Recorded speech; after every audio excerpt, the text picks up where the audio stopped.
नमस्कार, मैं हूं राजेंद्र तिवारी और आप देख रहे हैं अनब्रेकिंग। अनब्रेकिंग के इस वीडियो में आपका स्वागत है। आज दरअसल एक बड़ी खबर आई, उसी पर बात करेंगे। और वो खबर ये है कि भारतीय अर्थव्यवस्था दुनिया की चौथी बड़ी अर्थव्यवस्था बन गई है और उसने जापान को पीछे छोड़ दिया है।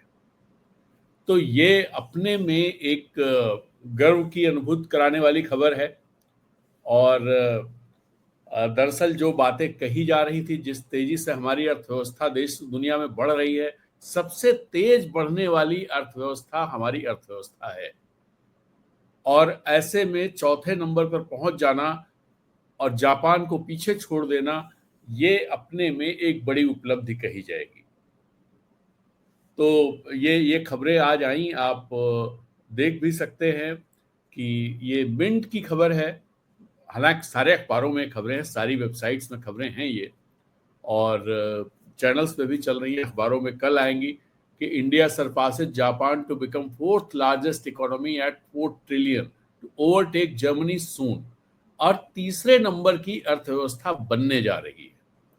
तो इसको अगर आप देखें और टॉप 10 अर्थव्यवस्थाएं हैं उनको देखें अगर, तो आप पाएंगे कि भारत की अर्थव्यवस्था पहुंच गई है 4.27 ट्रिलियन डॉलर्स पर। और जापान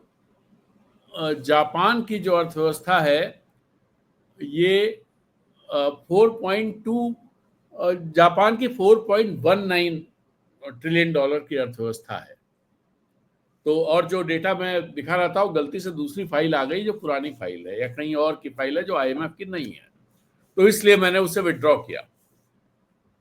दरअसल ये जो अर्थव्यवस्था इतनी हुई है 4.27 ट्रिलियन डॉलर्स की, इसको अगर देखा जाए, इसको अगर ध्यान दिया जाए और ये देखा जाए कि इसका मतलब आम आदमी के लिए क्या है, आम भारतीय के लिए क्या है। भारत देश की अर्थव्यवस्था तो जरूर 4.27 ट्रिलियन डॉलर पहुंच गई और दुनिया की चौथी बड़ी अर्थव्यवस्था हो गई। अब जर्मनी पीछे है और जर्मनी आगे है, जिसको हमें पीछे करना है। बहुत जल्दी हम जर्मनी को पीछे कर लेंगे, ऐसा लग रहा है। इसके बाद चाइना आएगा, जो 18 टू 19 ट्रिलियन डॉलर की अर्थव्यवस्था है, जो हमसे बहुत आगे है। और फिर 28 ट्रिलियन डॉलर पर 28 समथिंग अमेरिका की अर्थव्यवस्था है। तो एक तरह से जो कहा जा रहा है कि 47 तक हम दुनिया की सेकेंड लार्जेस्ट इकोनॉमी हो जाएंगे, विकसित भारत बन जाएंगे, सब बातें अपनी जगह सही हैं। हम ये समझने की इस वीडियो में आज कोशिश करेंगे कि जो ये अर्थव्यवस्था हमारी है, इसको अगर आम भारतीय की नजर से देखें तो उसका मतलब क्या हुआ। क्या वाकई 4.27 ट्रिलियन डॉलर या जो भी चौथे नंबर की अर्थव्यवस्था, चौथे नंबर की अर्थव्यवस्था का मतलब क्या ये है कि हम बहुत ही खुशहाल देश होते जा रहे हैं? क्या इसका मतलब है कि हम में से 146 करोड़ की जो आबादी आज की तारीख में है, 146 करोड़ लोगों का जीवन स्तर बहुत अच्छा होता जा रहा है, उनकी इनकम बढ़ती जा रही है, उनको जो सुविधाएं मिलनी चाहिए वो सुविधाएं बढ़ती जा रही हैं? क्या ऐसा है? और दरअसल ये सारी सुविधाएं और सब चीजें एक चीज से तय होती हैं कि प्रति व्यक्ति आय क्या है, पर कैपिटा जीडीपी क्या है। तो हम दरअसल ये समझने की कोशिश करेंगे कि पर कैपिटा जीडीपी में हम कहाँ खड़े हैं, दुनिया में कहाँ खड़े हैं, और ये भी देखने की कोशिश करेंगे कि एशिया में कहाँ खड़े हैं। और साथ ही ये जानने की कोशिश भी करेंगे कि हमारे यहाँ इनइक्वालिटी गैप कितना ज्यादा है। और जिस तरह से जो जो 4.27 ट्रिलियन डॉलर की अर्थव्यवस्था है, इस अर्थव्यवस्था को अगर हम सेक्टर्स में जो सेक्टर्स जैसे एग्रीकल्चर एंड एलाइड सेक्टर, जैसे मैन्युफैक्चरिंग है, या बाकी एग्रीकल्चर एंड एलाइड और बाकी सेक्टर्स, इन्हीं दो में हम करेंगे। क्योंकि इसलिए ये समझने के लिए इन दो से ही काम चल जाएगा, क्योंकि एग्रीकल्चर सेक्टर पर जो डिपेंडेंसी हमारे देश की पॉपुलेशन की है वो करीब 65% है। और ये मैं ऐसे नहीं कह रहा हूं। 14 जुलाई 2023 को एफपीओ पर मेगा कॉन्क्लेव का उद्घाटन करते हुए हमारे गृह एवं सहकारिता मंत्री अमित शाह ने कहा था, पीआईबी की प्रेस रिलीज बाकायदा जारी हुई थी, जिसमें उन्होंने कहा था कि देश की 65% आबादी एग्रीकल्चर और एलाइड सेक्टर पर निर्भर करती है। उसका जो जीवन है वो इस सेक्टर पर निर्भर करता है। अब जरा इसको हम जो 65% आबादी है इसको जरा हम ब्रेक करें कि जो लोग एग्रीकल्चर पर डिपेंड करते हैं 65%, तो कितनी आबादी हुई जो एग्रीकल्चर पर डिपेंड करती है? तो 65% आबादी जो है वो 146 करोड़ की हुई 95 करोड़। तो 95 करोड़ आबादी हमारे देश की एग्रीकल्चर और एलाइड सेक्टर। जब हम एलाइड सेक्टर कहते हैं तो उसमें फिशरीज आ जाती है, उसमें पशुपालन आ जाता है, उसमें मधुमक्खी पालन आ जाता है। इस तरह के जितने सेक्टर्स हैं वो आ जाते हैं, मुर्गी पालन, जो भी जो एग्रीकल्चर से जुड़े हुए जितने सेक्टर्स हैं वो सारे इसमें आते हैं, एलाइड सेक्टर्स में। तो एक तरह से जो कृषि और कृषि से जुड़े हुए क्षेत्र हैं उन पर हमारी 95 करोड़ आबादी निर्भर करती है। अब जो लेटेस्ट डेटा है, जो पिछले दिनों इकोनॉमिक सर्वे आया था 2024-25 का, इकोनॉमिक सर्वे में ये बताया गया था कि एग्रीकल्चर जो है हमारी जीडीपी का 18.3% है। मतलब जो जीडीपी हमारी जो हम बता रहे हैं उसका 18.3% एग्रीकल्चर एंड एलाइड सेक्टर्स की हिस्सेदारी है उसमें। अब ये हिस्सेदारी अगर हम कैलकुलेट करें एग्जैक्ट टर्म्स में तो कितनी आएगी? तो ये आती है 78,141 करोड़ रुपए, ये करोड़ डॉलर, 78,141 करोड़ डॉलर इतना आता है। अब इसे अगर पर कैपिटा में लाएं तो पर कैपिटा में ये जो आता है वो 822.53 डॉलर आता है। यानी जो आबादी हमारी एग्रीकल्चर सेक्टर पर निर्भर करती है उस आबादी की प्रति व्यक्ति जीडीपी कंट्रीब्यूशन जो है दैट इज 822.53 डॉलर। अब जरा जो बाकी लोग बचे, जो बाकी बचा है हिस्सा हमारे इकोनॉमी का, उसको जरा इसी तरह से वर्कआउट करते हैं। तो जो आबादी बची वो आबादी बची 51 करोड़ जो एग्रीकल्चर पर निर्भर नहीं है, जो इंडस्ट्रीज पर है, बिजनेस है, नौकरी है, बहुत सारे जो इस तरह के गवर्नमेंट सेक्टर है, इन सब पे उसका जीवन यापन निर्भर करता है।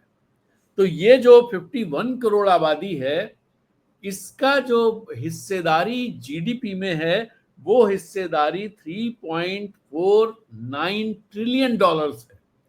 यानी अगर हम ऐसे देखें तो 3,48,859 करोड़ डॉलर, और इसको अगर पर कैपिटा में हम ब्रेक करें तो ये आता है 6,840.37 डॉलर।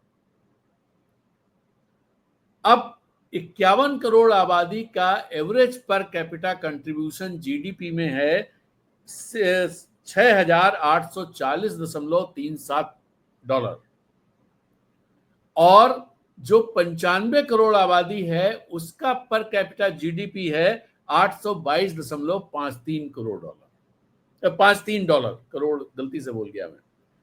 यानी एग्रीकल्चर सेक्टर पर जो लोग निर्भर करते हैं, यानी जो गांव में लोग रहते हैं, उन लोगों का जो जीडीपी पर कैपिटा जीडीपी है वो बाकी लोगों के मुकाबले करीब, मतलब बाकी लोगों का जीडीपी जो है वो 8.25 गुना ज्यादा है एग्रीकल्चर पर जो लोग डिपेंड करते हैं उनके मुकाबले।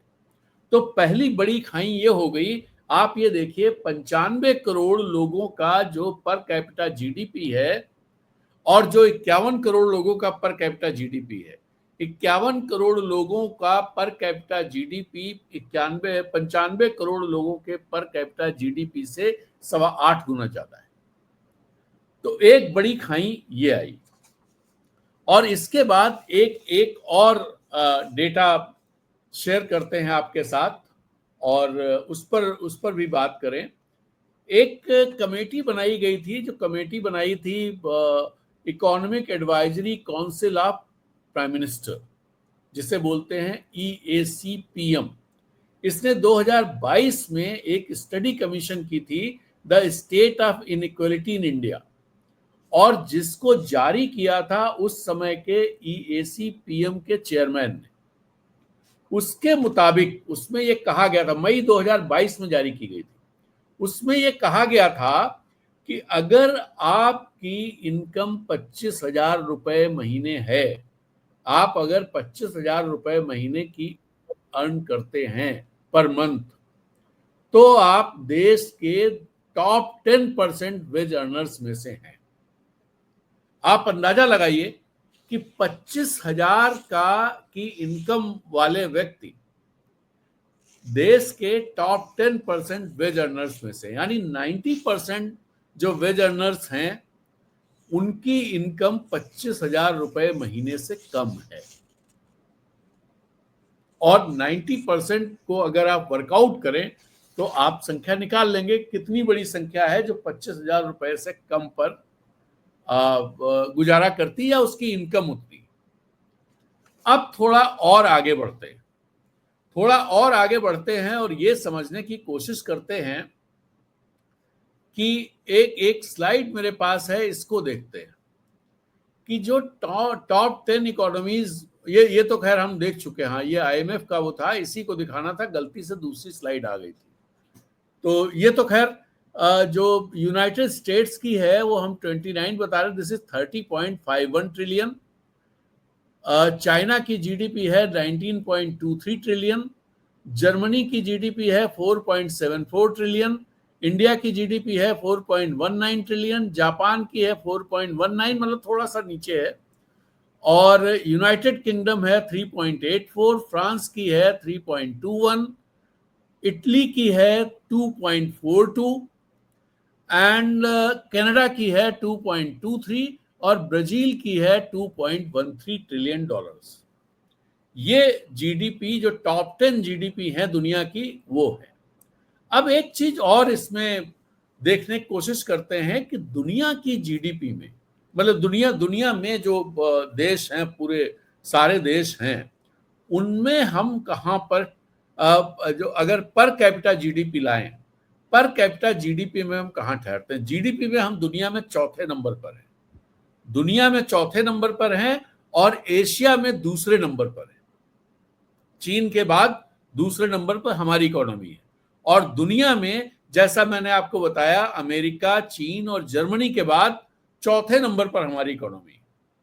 तो ये एक बड़ी रोजी पिक्चर बताती है कि साहब बहुत अच्छा है भी बहुत अच्छा है, इसमें कोई दो राय नहीं, ये नहीं कह रहा हूं कतई अच्छा नहीं है, लेकिन ये जो जीडीपी है इसका डिस्ट्रीब्यूशन किस तरह से है ये मैंने अभी आपको बताया कि कैसे लोगों का कंट्रीब्यूशन क्या है, लोगों के हिस्से में क्या आ रहा है। तो और वो हमने आपको बताया कि जो एग्रीकल्चर सेक्टर पर डिपेंड करने वाले लोग हैं, एग्रीकल्चर सेक्टर वाले 65% जो आबादी है, और जो बाकी लोग हैं 1 करोड़, उनका जो पर कैपिटा जीडीपी है वो एग्रीकल्चर वालों के मुकाबले 8.25 गुना ज्यादा है। तो एक इनइक्वालिटी का ये आंकड़ा दिया हमने आपको। दूसरा आंकड़ा ये दिया कि 25,000 रुपए महीने की इनकम वाले अगर आप हैं तो आप इस देश के टॉप 10% वेज अर्नर्स में से हैं। अब जरा दुनिया की उस पर देखें कि पर कैपिटा जीडीपी में हम कहां खड़े हैं।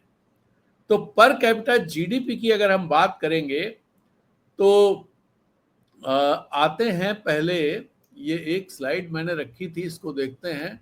ये तो जीडीपी ग्रोथ रेट, ये पुरानी वो है। हाँ, पर कैपिटा जीडीपी अगर आप देखें तो भारत जो है 194 देशों में 141वें नंबर पर है। 194 देशों में 141वें नंबर पर है। This is despite being the fifth largest economy. ये फिफ्थ के समय की बात है।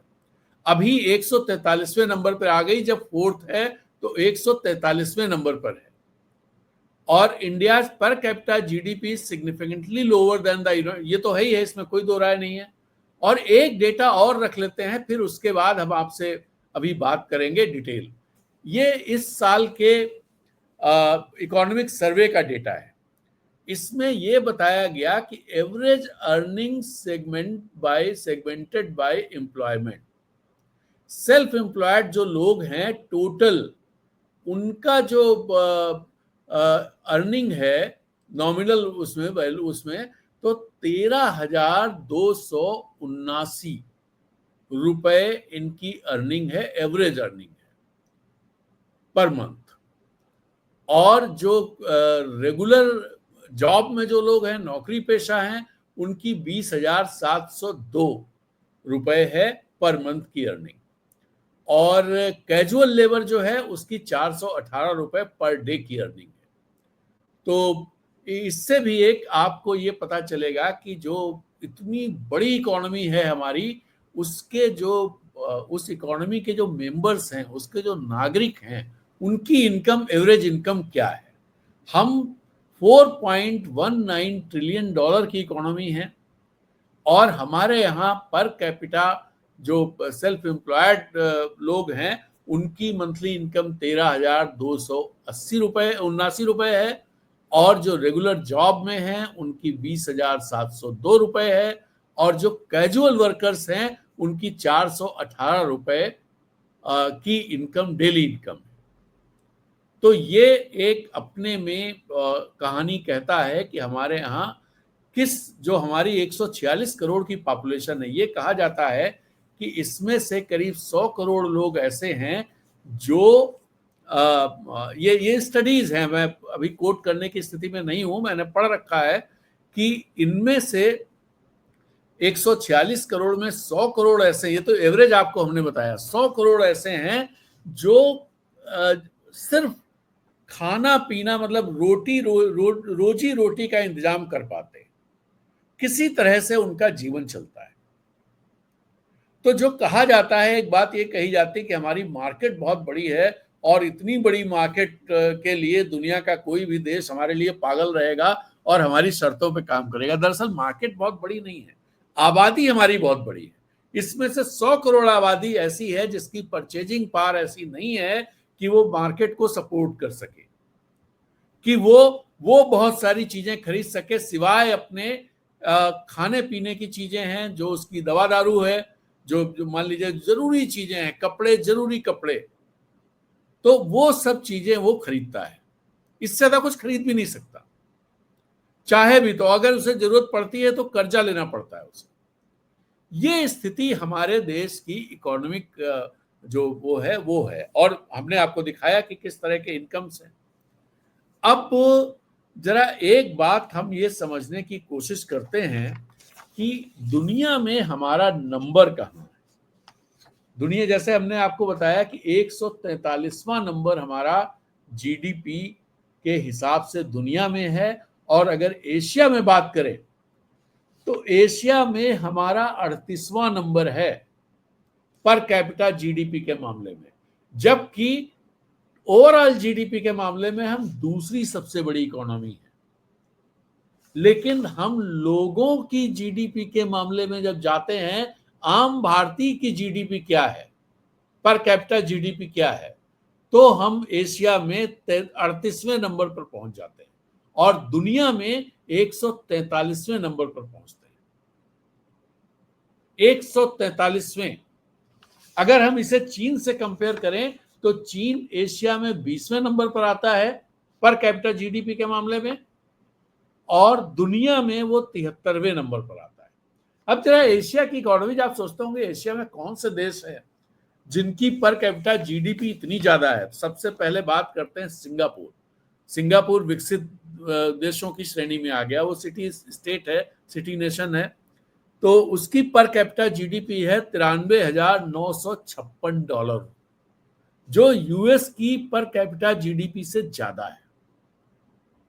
देन आता है इजराइल। इजराइल की है $54,370 पर कैपिटा जीडीपी।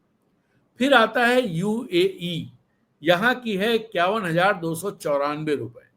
फिर आता है जापान, यहां की है $35,611। रुपए नहीं, सॉरी, मैं गलती से रुपए बोल जा रहा हूं। इतने डॉलर, $35,611। आप जरा इसको कंपेयर करिए भारत की जो पर कैपिटा जीडीपी है वो है $2,937। जापान को हमने जीडीपी के मामले में पीछे छोड़ा है। इसका मतलब आप इससे समझ गए होंगे, इसका मतलब ये कतई नहीं है कि जापान की जो लोग हैं उनकी जो संपन्नता है हमने उस मामले में पीछे छोड़ा है। हम उनसे बहुत पीछे हैं, बहुत पीछे। यानी हम उनसे करीब, वो हमसे 12 गुना ज्यादा पर कैपिटा जीडीपी में है। हमारी करीब $3,000 की पर कैपिटा जीडीपी है और उसकी करीब $36,000। तो तीन गुना नहीं, 12 गुना है। अब इसके बाद आता है मालदीव, जिसको हम जब तब कहते रहते हैं, अपने देश में तो हल्के में बहुत लिया जाता है कि मालदीव, अरे वो क्या है। मालदीव की पर कैपिटा जीडीपी $18,599 है। और तुर्की, जिसके अभी हम सब बंद कर रहे हैं और जाना बंद कर दिया, वीजा डिनाई कर दे रहे हैं कि अब हम तुर्की नहीं जाएंगे क्योंकि तुर्की पाकिस्तान के साथ खड़ा हो गया है। उस तुर्की की पर कैपिटा जीडीपी है $16,877 और चीन की है $13,873। इराक की जीडीपी, इराक जो बिल्कुल वॉर टॉर्न देश है, जहां क्या सरकार है क्या नहीं है, मतलब हम सोच ही नहीं सकते हैं कि इराक के लोग इतने संपन्न होंगे। इराक की पर कैपिटा जीडीपी है 5,951, 5,951, यानी हमसे करीब 2 गुना। ईरान की जीडीपी है $5,300। और श्रीलंका पे अगर जाएं, पहले भूटान की बात कर लेते। भूटान बहुत टाइनी नेशन है जो हमारे और चाइना के बीच में है, सिक्किम के पास। भूटान का जो पर कैपिटा जीडीपी है वो $4,495 है। श्रीलंका का जीडीपी $4,168 है और भारत का जीडीपी $2,937 है। अब आप कहेंगे अपने पड़ोसी और देश, तो बांग्लादेश का जीडीपी $2,773 है। ये दरअसल पर कैपिटा जीडीपी ये इतने डॉलर है, ये अभी 1.5 साल पहले हमसे आगे निकल गया था, लेकिन वहां की जो स्थितियां बनी हैं उनके चलते वो हमसे पीछे हो गया है। नहीं तो इससे पहले उसमें अगर आप देखेंगे तो ये हमसे आगे था। और इसीलिए जहां हम 141वें नंबर पर थे, अब 143वें नंबर पर, इसीलिए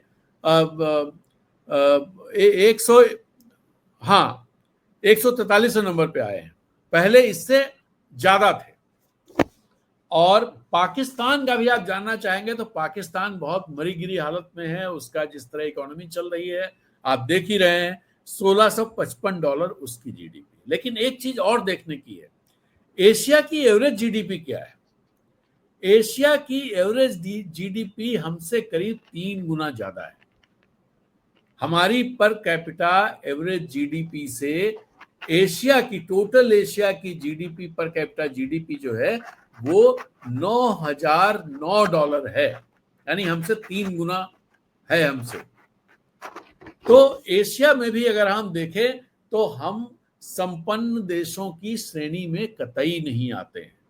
यहां तक कि श्रीलंका के मुकाबले हम बहुत पीछे हैं। श्रीलंका की जीडीपी, मतलब हमारी जीडीपी और श्रीलंका की जीडीपी में करीब $1,200 का अंतर है।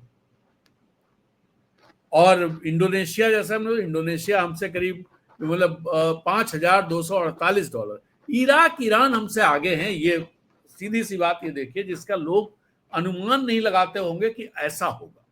और जो कंट्रीज हमसे आगे, Cambodia, Philippines, Thailand, Indonesia, Malaysia, Brunei वगैरह तो बहुत ज्यादा आगे है। तो ये सारे देश हमसे आगे हैं।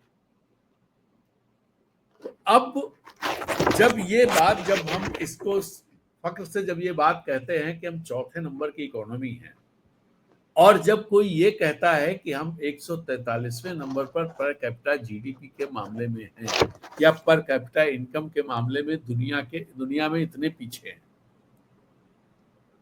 एशिया में इतने पीछे हैं, अब इसको देखने की जरूरत है कि इसके पीछे वजह क्या है, क्यों ऐसा है, क्या वजहें हैं। वो एक और डेटा पॉइंट मैं शेयर करूंगा आपसे कि वर्ल्ड इनइक्वालिटी लैब की जो रिपोर्ट आई थी मार्च 2024, उसके हिसाब से अपने देश की टॉप 1% आबादी के पास देश की 22.6% वेल्थ है, टॉप 1% आबादी के पास, और देश की 40% वेल्थ जो है वो 50% आबादी, जो देश की लोअर 50% आबादी है उसके पास 40% वेल्थ।